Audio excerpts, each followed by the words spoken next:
when I was about 2, I was watching a Fred Astaire and Ginger Rogers movie, and I was like, Mm. "That's what I want to do when I grow up." Uh-huh. And my Two. wonderful, amazing, overprotective father was like, "Absolutely not! I don't want you anywhere near the entertainment industry. Pick another career." Oh my Like, God. "Oh, okay, Yeah. all right, Dad. Whatever makes you happy."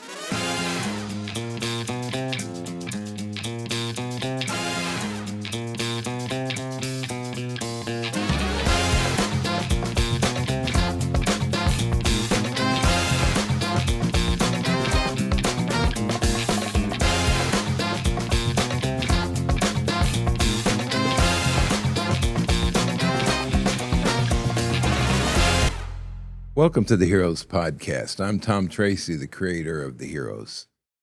After practicing neurology in Fort Worth for 38 years, I found myself drawn to stories of ordinary people performing heroic acts in order to encounter the problems that face us in America. I wrote a novel called The Heroes about such people, and actually, here's a copy of it here, if you'd like to look at it. But I always dreamed of adapting this book into something for the screen. So I took the first part of this book, which involves 10 people with varying degrees of Christian faith who are summoned to Nashville to receive Faith Hero Awards. Upon arrival, they encounter a woman in the hotel lobby bar who is wanting a miracle from a phony TV faith healer, and she's crying at the bar. And the healer is on the screen above the bar, and so these 10 people recognize this guy as a religious predator, and they decide to form a team to take him down in a sting operation. Well, I adopted the story into a screenplay that received 7 nominations for Best Feature Film Screenplay in festivals across the nation. And fortunately, I was encouraged that most of these accolades came from secular festivals. You see, my goal is to reach the unchurched and those who have been hurt by the church, as well as practicing Christians. My 10 characters represent diverse backgrounds and a wide variety of faith journeys. The next step in this movie-making adventure was to put together a short film, a proof of concept, that illustrates the main plot and introduces the characters. The video received an award for Best Short Film in the LA International Cinema Awards competition in November 2025 and can be accessed on YouTube by searching The Heroes, Tom Trese, that's Trese, 2025. And in trying to reach a large audience, as large an audience as possible, we initiated a social media campaign in the summer 2025 on TikTok and Instagram. We dropped 9 short reels of the actors in character being interviewed as they arrived in Nashville. The campaign had over 670,000 views in 5 weeks with strong engagement. With all the success behind us, we headed off to the American Film Market meeting in LA in search of a distribution deal for the film. We received a letter of intent to distribute The Heroes upon completion from Film Hub, who contracts with multiple streaming platforms globally. We hope to shoot The Heroes in Fort Worth this coming summer and bring it to streaming platforms in the fall of 2026. So having said all that, I'd like to introduce the co-host of this podcast series, a really nice guy and the hardest working guy in podcasts, Bryan Fernandez. Thanks, Tom. I appreciate you. Hey, everyone. Salud a todos. My name is Bryan Fernandez. I am one of the co-hosts for the Heroes podcast, and I also play Mikey in the film. I am super privileged and grateful to be a part of this podcast and also a part of this film. I thank Tom so much for giving me the opportunity and believing in me. This is my very first time co-hosting a podcast. I have been on a podcast before as being interviewed, but this is my first time co-hosting, so just take it easy on me, and I'm excited to grow and learn so many more things. And without further ado, let's go ahead and dive right into our first episode and our first guest. We have, sitting right next to me, Benjamin Wilbanks and Charlie Cate, who play Eric and Shelly in The Heroes. You guys want to go ahead and dive in and tell us a little bit more about your characters and how they fit into the story? Okay. Well, Eric the character that I play that you wrote so well, is a roughneck from Midland, Odessa, Texas. And I remember when you said that, Midland, Odessa. I know that guy. I got cousins in Midland. So, but Eric's a therapist. Eric, that's right. Recovered roughneck turned therapist. Yes. Right. Okay. Yes. So yes. So he's improved himself. I know you described him as like he was like I'm going to be the Midland, Odessa Dr. Phil. Yes. And that just made me want to turn on a voice for him. There you go. Yeah. There you go. And that's really important. And as it goes later, because you take over. Yeah. Yeah. Anyways, this is called a tease in the thing. Yeah. Right. But yeah. It's your part is extremely important. It's a good character that covers the arch of the whole thing. Uh-huh. Yeah. Yeah. And then Shelly. Yeah. Shelly's Talk from about Shelly. Seattle. Pizza delivery girl. Yeah. From Seattle. Yeah. Turned sort of secret agent espionage. Yeah. Accidentally. Hey, isn't that fun? Essentially. Yeah. Yeah. So how did you you remember the problem that you and Stephanie were trying to fix up there? Yes, it was a voter fraud Exactly. case. Exactly. This guy wanted to get on the ballot and he had to get names and and used my dead grandmother's name. Yep. I uncovered it delivering pizza. You just happened to. You're only allowed one coincidence like that. Yeah. And that was yours. Stumbling in. Oh, my grandmother's. Yeah. Mm. And yes, and so what as you may have noticed, I like to bring recovery groups into the mix because they're so important in everybody's life, but particularly in faith journeys, right? So you get involved because you've got a young lad named Junior Youngblood that you're working with who's a fentanyl addict. Yes. And then you get into it because your mom and dad are meth heads and they cook it and they're in jail for it. And so you get into Al-Anon. These are the characters, not her real. No, not her no. real No, this is not really, no. So I met them. No. Yeah. Shelly does, yeah. But at any rate, yeah. And so y'all have not been involved in 12-step groups, have you? Perhaps not really. No. Yeah, No. I had that opportunity, and it's a wonderful, it's a wonderful template for faith. Where you finally say, "I can't, you can. I think I'll let you." So, but anyway, so you guys play. It's so wonderful to have these great characters played by great actors. And you're going to meet Ronnie Hummel, who's a casting director, who is my Yoda in this whole thing. She's the one, except this one, Charlie did not have to audition because I'm going to brag on her for a little bit now. So when I started this deal, I wrote this book, and here it is again. If you want it, it's on Amazon. And she read it. I believe you read the whole thing. And she came to me and said, and this was in church, because we go to the same church, did you think about maybe making this into a screenplay and a movie? And I thought, and she read my mind. I told you blew my mind. It was exactly what I was thinking.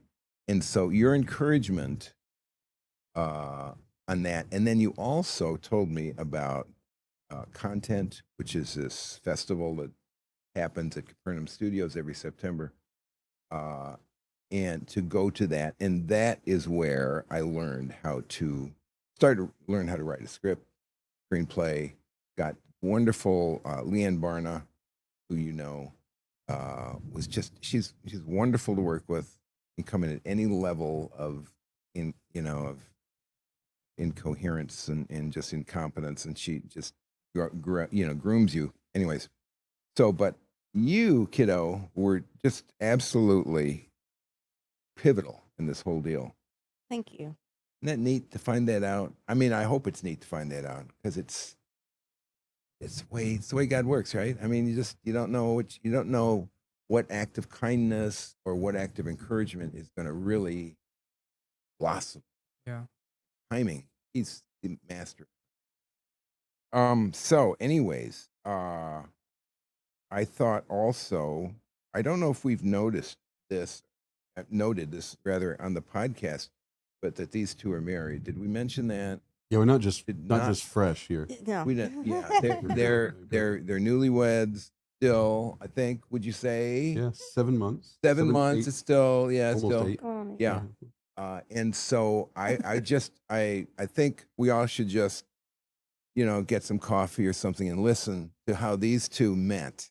The wonderful story, and you want to let him take care. Oh, yeah. Well, that same conference, the Content Christian Media Conference at Capernaum Studios, which I'm at every year, and I remember seeing on the red carpet at the end one night. I remember seeing her all dressed up, and I had the conscious thought, "Whoa, she's a lot," which to me is don't stay away.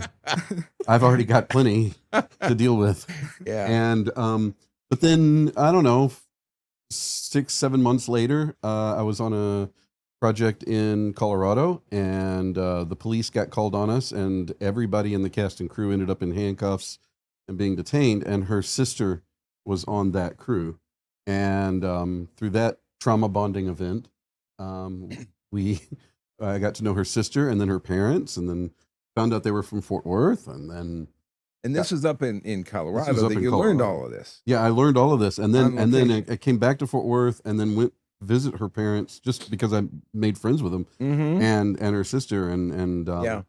and went over to their house and visited them, had dinner over there twice, and nobody mentioned they had another daughter, that they had an older daughter, and never mentioned it all. And then Doesn't- Facebook kept, Facebook recommends people, Yeah. and Facebook recommended this person Uh-huh. that I didn't know. But then one day she changed her profile picture to you and your It was your me and my sister. and your Yeah. sister Ellie, and Ellie Blanca, who's also herself a really great filmmaker. And so I thought, oh, well, this must be Ellie's Facebook. So I got talking to you on Facebook, and then we had dinner one night, and I remember when you came in the restaurant to have dinner, I remember thinking, I don't think that I put together that was the same girl that was a lot yet, but when you came in, I remember thinking, wouldn't it Oh, be nice to wow. belong to somebody like that? So It's you some saw sort her of the thought. second time. She wasn't a lot. What was she then? She was Enough. she's Perhaps. definitely more than enough. Okay. No, well, I don't know. You probably noticed this, but Charlie stands out everywhere you go. Yeah. Like, we can't go to the Mhm. grocery store without somebody telling her, "Oh, you look great. I love that haircut. I love your earrings. Where'd you get that dress?" And it happens everywhere we go. And you do that to other people too. Whereas Yeah. I'll go somewhere when I'm next to you, people are like, must think I'm wealthy or something. But when I go somewhere by myself, people are like, "Oh, clear a path. That guy's having a bad day. Watch out for him, Uh, Mr. Brutus." oh no. No. It's a lot like Eric. Yeah, like Eric. Like Yeah, Eric yeah, and yeah. Eric. And next to Who's Cody. also very, Eric is brooding. I like that Eric is always beat down Yeah. by Yeah. the presence of, I'm sorry, I'm blanking on his Cody. name. Cody, yes. Cody. Yeah. Yeah, he's always, oh, Yeah. Cody. Ah, God. Yeah. Yeah. Yeah. So good looking. yeah. And all They the fly girls in were- the original story, and that's not in the movie. They fly in together, and the flight attendants are falling over Cody, throwing out their numbers and just refilling his drink 20 times. And you try not to vomit in your seat because you're so sick of this guy. Yeah, and it's just There's a couple of scenes in that where where Cody's what should we call it? Oh, sex appeal shows up and is just Yeah. blinding. Anyways, That'll be fun to play. yeah. Exactly. Fun. It will enjoy Yeah. having resentment for him. Yeah.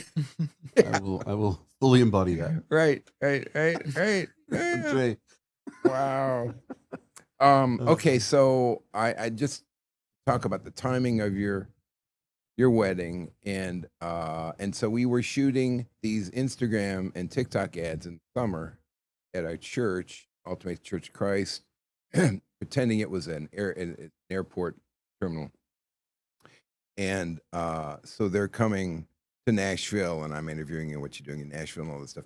And when these two show up to do their ads, they had just gotten engaged.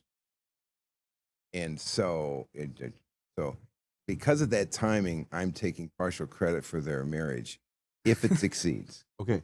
If it doesn't succeed, I never heard of this. You know how it goes.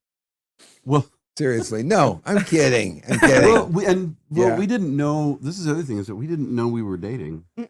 Like we You didn't. didn't know. That's wonderful. Even when you shot the proof of concept, and we were all there at Capernaum, And we rode that day, together there. we rode together. Yeah. Mhm. Oh, you did. Like we Yeah. we've been friends. We've been hanging out for 2 years. 2 years, Oh man. and that day, the day that we shot, which was April 1st, Yeah. Right. which was a relief to show up and find out it was an actual shoot and not just an elaborate joke. But I remember I went to go pick her up, and I was listening to the soundtrack of Superman and drove right past your house, and my music up and my windows down. And I think, did you hear the music as I drove by? I didn't hear the music, but I saw you drive by and I was like, Yeah, where'd you go? Hey. I was like, I was so remember into the me? music. I'm the one they didn't show you. So, and then also that day, April 1st, that day that we shot that proof of concept, my sister got married without any warning. Huh. Wow. And I found out while we were there, while we were shooting, I looked at Facebook Wow. and saw my sister got married. And I remember sitting next to you, and I was like, I'm just not even going to look at Facebook the rest of the day. Like this, there's a lot. There's a lot. You kind of have to be present when you're shooting. Well, that's April Fool's Day too. You got to realize that. I did wonder. Yeah. I wondered. My sister's pretty funny. She's the second funniest child of my parents. That's good. I do want to give a special shout out to Benji in particular. We shouted out Charlie, but I Yes. will give a shout out to Benji because Yes. he did sound for one of my personal films. It's Always Raining Somewhere. He did a phenomenal job, like he did. great sound guy. And so after we wrapped on that project, because in this industry, you part ways and you come back, you part ways, and you meet, this industry is very small. And so when I saw Benji's name on the call sheet, because I wasn't familiar at the time that you also are a phenomenal actor. So when I saw Benji on the call sheet and I showed up on set, I was like, Benji also acts? Like, that's so freaking cool. Like, this guy is so like multi-talented. And I thought that was so dope. And so my question to you is, because you do sound, you also directed something recently, you also act. Do you have like a favorite particular like role that you like to play, or do you like all of them equally? Like, is there a specific field that you like the Yeah. best? I don't like all of them equally.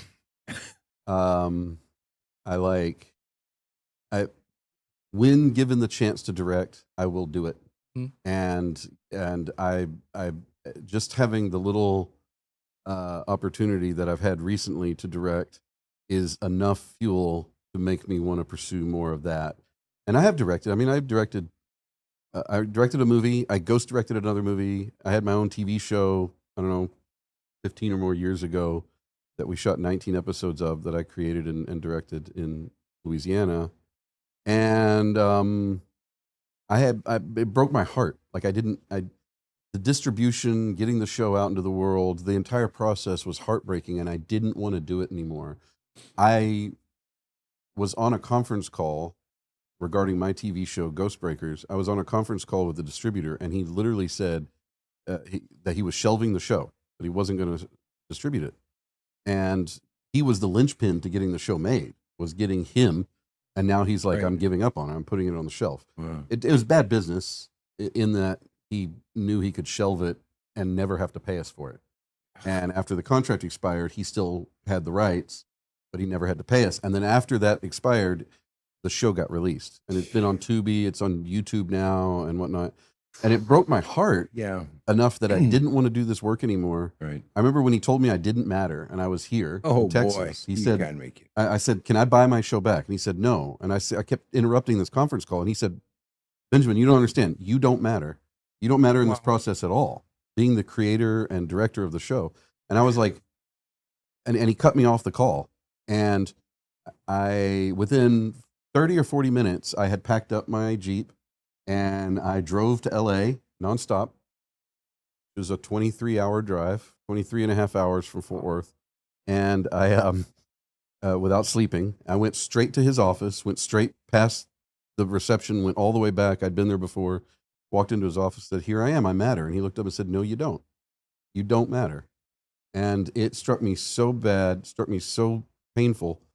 I remember I retreated to San Diego again to my cousins, and just was like, I'm going to go.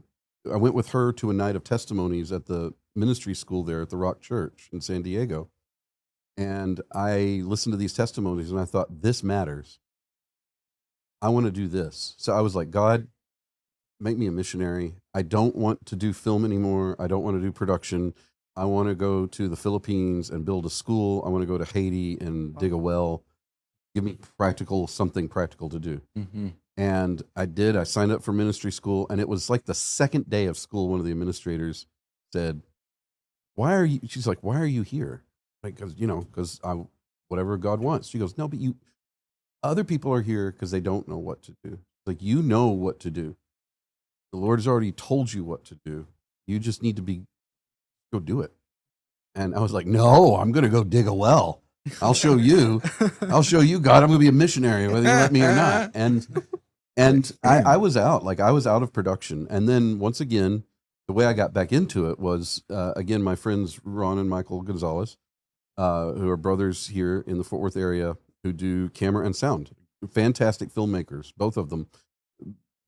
Two of the most talented people I've ever known, and I'm happy to have both known them for my entire career. It's great. And so Michael calls me up and says, "Hey, we've got this short film that we're going to do, and I need a boom operator." And I was like, "I don't want to do that. That hurts. I have done it before. I've done every job on set. Like, I've just to learn how to do it." But he was like, "Well, it pays. What are you doing?" Okay, I'll go for pay. Guess I'll do it. So I went and I was the boom operator on the short film for 4 days, and it was the most wonderful experience. I remember driving away, going home, and saying to God, "God, if this is what she meant, if this is what you want me to do, I will do this. If set will be like this, if the people will be like this, not like they were in Hollywood and not like they've been in a lot of the production that I've worked in. If I can be around loving people, I want to do this." And that short turned out to be the first episode of Vindication. No kidding. By Jared O'Flaherty, yes. And it wasn't a series then. It was just one short. Huh. And that led to the opportunity to be the boom operator on Vindication, which led to the opportunity to learn how to do sound from Michael, who's just the best at it anywhere. And then to learn from him. And then that led to the opportunity to do sound in Colorado on that show where I met her sister. And that led to a lot of other things and a lot of other opportunities to do sound. But something else happened a couple of years ago this is part of being at Content, Christian Media Conference, going there and having the opportunity to do sound. And I see a lot of people making their projects. And Content is a great place to go learn how to get your project made and to network and meet people who can help you succeed. Yeah. And I remember for several years at Content, I'm advising people. I'm saying, you ought to, try this. You ought to try that. You ought to try this. And something occurred to me in the last year and a half. This is in the time that didn't know we were dating. Something occurred to me, and that was that I need to be spending my time doing things that only I can do. The talents and the skills, and like every person is uniquely created with something that they can do better than anybody else. And it is, I don't want to say it's a waste of life, but it's just, there's a difference between being busy and being productive. Mm-hmm. And productivity would be doing the things that I am made to do, whereas being busy is the work, is the, I do this today to get paid. I do this today to pay bills and to eat, which I obviously haven't not eaten, but So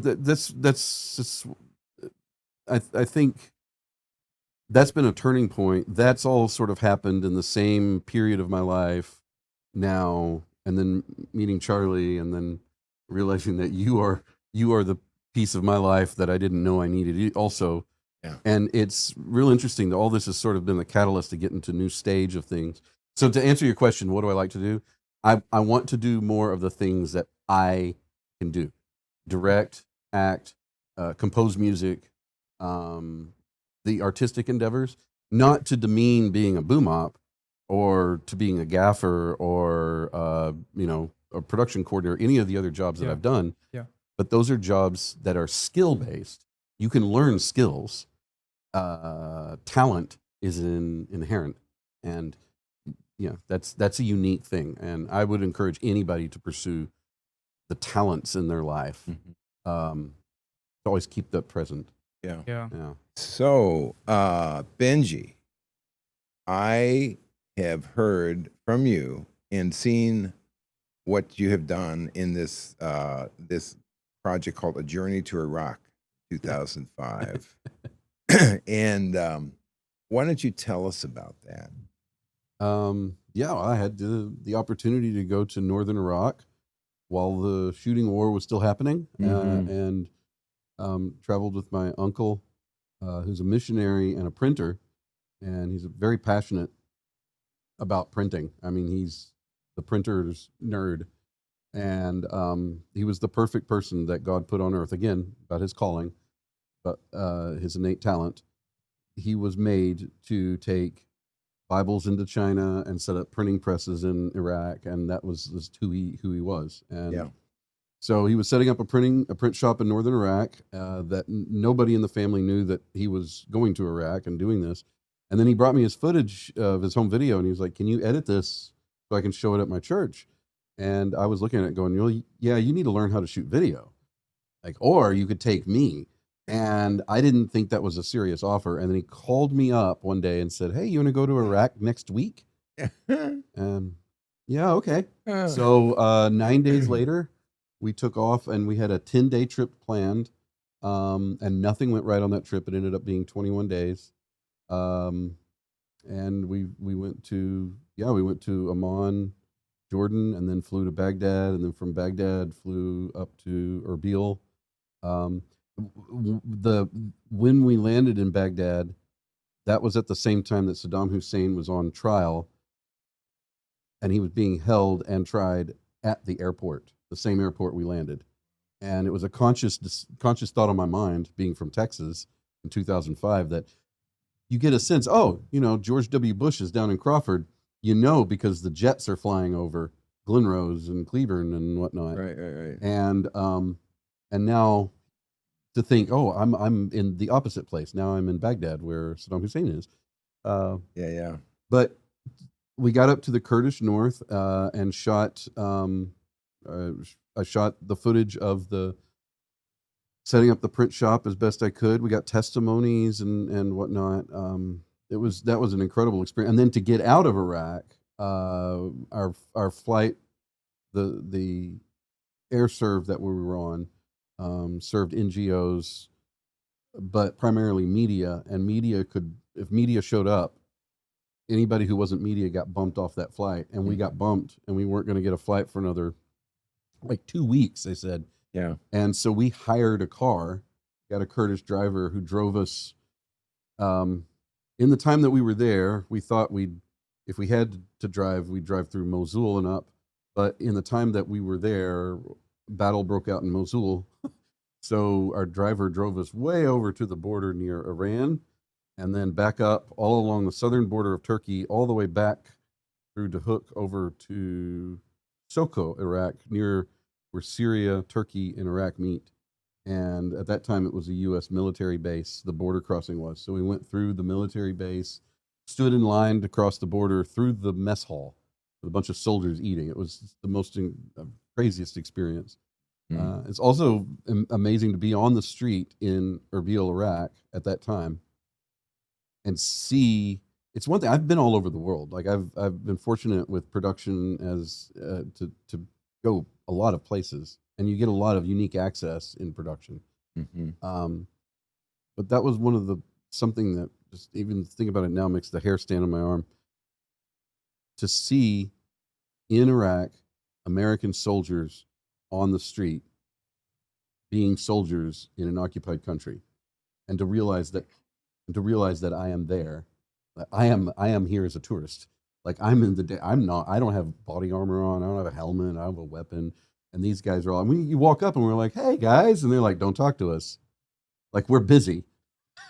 Yeah. And like, don't distract us, please, because they're targets. But it was something, and because we ran into those same guys a few days later when we crossed the border at the military base, and guy came up and was like, "I'm sorry to be rude to you, but I can't shake your hand out there." But she shook his hand there, and he was from like Stephenville, Texas. Turned out to be crazy. But yeah, I went to Iraq and shot that documentary, and it was very last minute. He invited me. He didn't have any money for me to go on this trip, but I asked around and was able to raise a lot of money very quickly through my great friend Max Stewart, who I was working with at the time. She's a producer, and she was a champion of the opportunity, and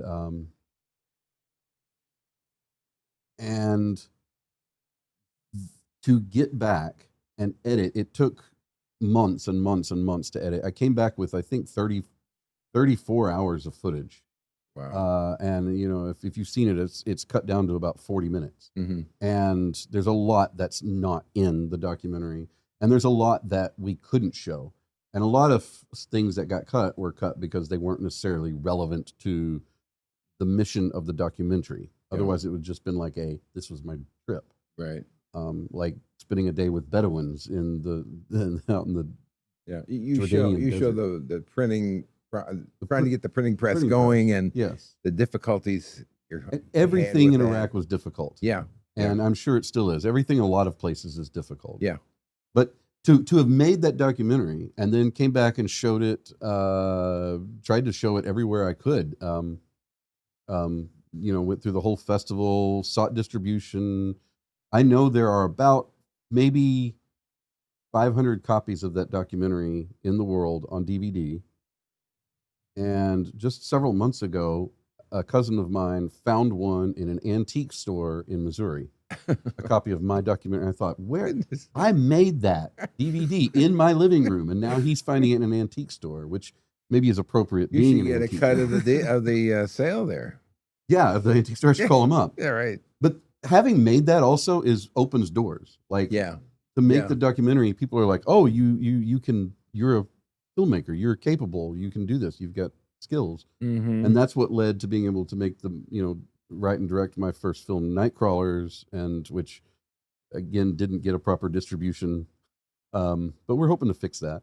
And then that led to ghost directing another film, or kind of, not really, kind of, and then just it led into the TV show, which led to disappointment. So it's something you mentioned. I mean, your short film, grief spurs you on to do something, to make art. You have to go through these experiences to become an interesting person, but two, to know what's good and what's not, to be able to make choices. And it gives you opportunity. Like you said, you made It's Always Raining Somewhere, and then now that has given you more opportunities. The more you create and put into the world, the more opportunities you'll get for it. It's just such a transformative experience. We all live so many different lives and go through so much, but particularly grief just opens. It is such a difficult thing to go through, but it's such a formative experience that everyone that's gone through grief knows exactly what we're talking about. So many people connected with It's Always Raining Somewhere because they understood, what my character or the other character was talking about. So yeah, 100%. Yep. Yeah. I do have a question for Miss Charlie. What is your favorite thing about your character in The Heroes? Ooh. I think it's really, really cool to get to portray someone who has so much trauma from her past, like all with her parents being meth addicts and her grandma passing away like 6 months after she moved in with them, like all of that. Like that's really cool to be able to like really dive into that. And then see where she gets taken next on this amazing adventure that would be completely unbelievable. I do have a question that I believe every actor or filmmaker deserves to be asked. So I'll be asking everybody this question. So, do you have a dream role or director to work with? Dream role, like I would love to be a leading lady in a musical, like Fred Astaire, Ginger Rogers type musical. Like, That's Hey. cool. yeah. Cool. The Heroes, That'd the be musical. Hey. Hey. Could happen. You open a Broadway show next. It could Like happen. you don't have enough to do. yeah. Can you Yeah. imagine? That'd be hilarious. What about you, Benji? That would be. Yeah. Yeah. Candace Kirkpatrick asked once what role I'd like to play, and I don't know how it happened, but somehow I landed on Rush Limbaugh. I would like to play Rush Limbaugh. I think I could play that role with half my brain tied behind my back. I love it. I don't know why or where it came from, but I'd do it. I'd love it. Oh my I think America would love it. I think it'd be great. Thank you. audition tape right here. Thank you, Just- Rush. I'd Thank love you. to play Rush. Whoever's listening, let me play Rush. There you love go. it. And you'd love it too. America needs this. Oh my America gosh. does. That is- Okay, quick one for you. Tell me about childhood. Tell me about you and your sister and all that stuff. Tea parties and Oh, dancing and boys and all that stuff. well, when I was about 2, I was watching a Fred Astaire and Ginger Rogers movie, and I was like, Mm. that's what I want to do when I grow up. Uh-huh. And my Two. wonderful, amazing, overprotective father was like, absolutely not. I don't want you anywhere near the entertainment industry. Pick another career. Oh my Like, God. oh, okay. Yeah. All right, Dad. Whatever makes you happy. Yeah. Well, yeah. Then my little sister comes along. She's about 13. She's like, I'm going to be a film director. And of course, my parents were like, it's just a passing phase. It wasn't. Right. And of course, now there's so many amazing opportunities in Texas that's not Yes. like, Yes. I mean, all of the stuff that's come out about Hollywood in more Oh, recent yes. years, like Yes. it'd been going on. And like my dad was like, I don't want you anywhere near all of that. I met so your there's dad. so many good things. Yes. And now. the first time I went to content, I met your dad, and this is exactly what he was telling me. I didn't want them.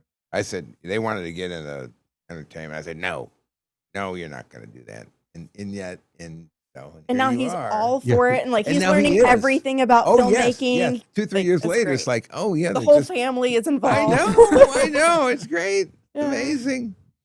Wow. Yeah. Wow. It's good. It's good to talk. I Yeah. love your parents, but I enjoy talking shop with your dad about Yes. cameras and Uh-huh. lighting and whatnot. Oh, yeah. it's great. Yeah. It's He, great and he was a became pilot, a- right? Hmm? He was a pilot? Yes. Yes. Oh wow. Yeah. For American? Mhm. Yeah. That's awesome. Man, thank you guys so much for tuning in for this first episode of the Heroes podcast. We are so excited that you guys are listening, and thank you to Benji and Charlie for being here, talking a little bit about their life stories, their characters. And so next episode, we are going to have Justin and CJ Morrison and Motion. So stay tuned for that. Thank you guys so much for watching.